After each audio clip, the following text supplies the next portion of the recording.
Hi guys, this is Latoya here with Elevated Standards.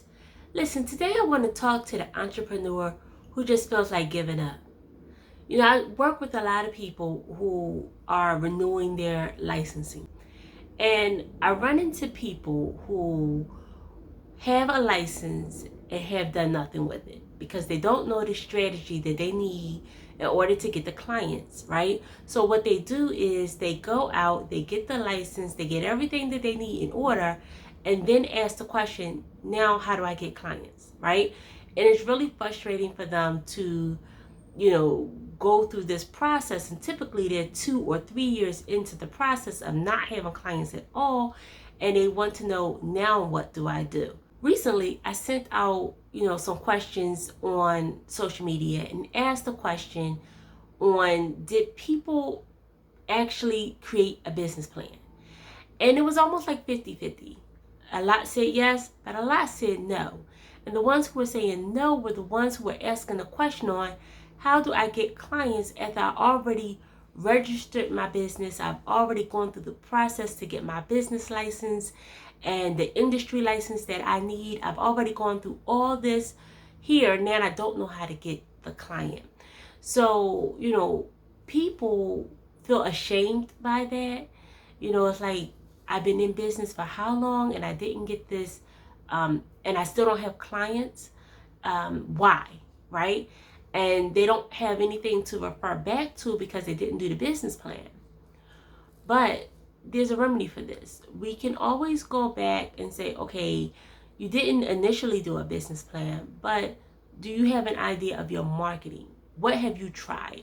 So we sit down and we talk about what they have tried, what, possibilities can be, and then we create the client acquisition plan based off of the industry, what the industry needs, based on what they have tried, and it's a living document, right? So it's not something that you just take and say, okay, and you shelf it.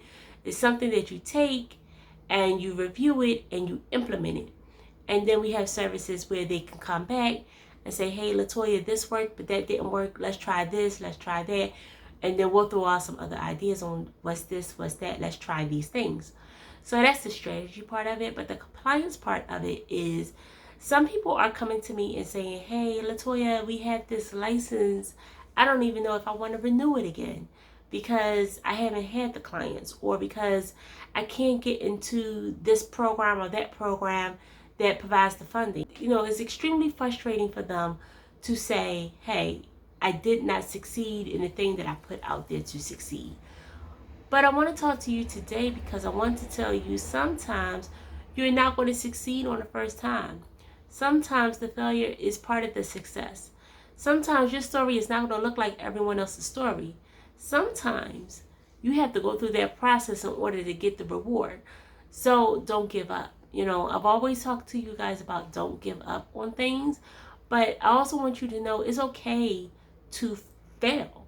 It's okay to not be successful in that moment because it may be a part of your success. It's okay to feel all the emotions that come along with not succeeding.